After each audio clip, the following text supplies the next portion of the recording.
What costs taxpayers about $1.1 billion a year, employs 4,500 people, is governed by a legislated charter and a truckload of rules, worries about climate change, dresses to the green left, and is concerned about your orgasms. Yes, indeed, it's your ABC. Lie back and think of your national broadcaster. Let's have a look at ABC Life, what Auntie calls a new digital storytelling project created to reach new audiences in an innovative and engaging way. It provides advice for us on food, money, travel, style, family, work, well-being, sex and relationships. Some attention came its way last year when former BuzzFeed political editor and former Greens candidate Osman Faruqi was appointed Life's deputy editor, just when the ABC was cutting 20 jobs elsewhere, apparently to be fully fit for the modern media environment. OK, so let's have a look at a few examples of this modern media environment. This month we saw From Aladdin to Breakfast at Tiffany's. Is it okay to keep watching problematic old films? How do we reconcile the fact that our child or teenage self didn't pick up on the blatant sexism, racism or homophobia? What fun these ABC Life people must be, judging every old movie or song on a current wokeness indicator. Last month, ABC Life told us it was time to close the masturbation gap. Yes, you heard correctly. The public broadcaster has finally got me to say ABC and masturbation in the same sentence.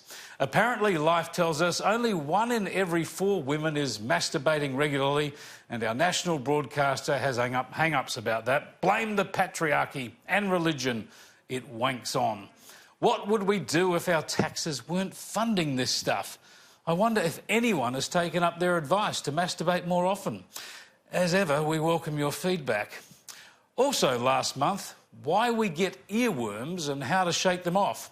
Helpfully, the author explained, although not literally worms, the process of having a song stuck in your head affects most of the population. And here was I thinking they were like tapeworms, only louder.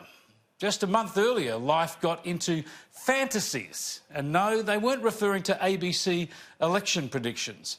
They asked, am I being unfaithful if I fantasise about other people during sex?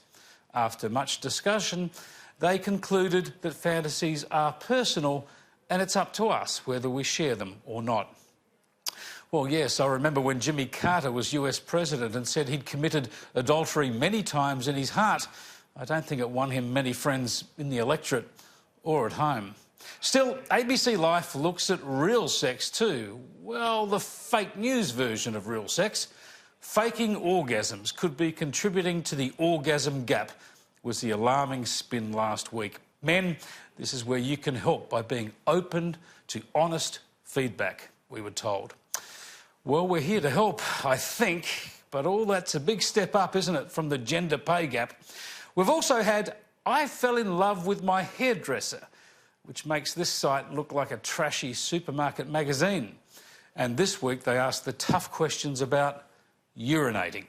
You're racing out the front door when you stop and ask yourself, should I go to the toilet now so I don't have to worry about it later? Do you head back inside to the loo or keep walking? Yep, I can assure you this is what they published. I'm not making this stuff up. This is your tax dollars at work. They've even given us the incredible health news that if you don't drink, you don't have hangovers. And that makes being a morning person a hell of a lot easier. Now, that is sobering information, isn't it? We asked the ABC what specific part of their charter these articles are intended to meet, what the site costs and how many people it employed. They said their charter demands a mix of programs and content of wide appeal and specialised interest. They didn't give us anything on staffing or budgets, but they claimed the overwhelming majority of their audience is satisfied with the content on ABC Life and believe it fits within the ABC. But why are taxpayers generating more of this? Why are taxpayers' dollars spent generating more of this dross that, as we all know, is available everywhere else, online, anytime, for free? Isn't the ABC supposed to use our money to improve the quality of information available, to provide something we would otherwise not have? This looks for all the world like the ABC playing with itself at our expense.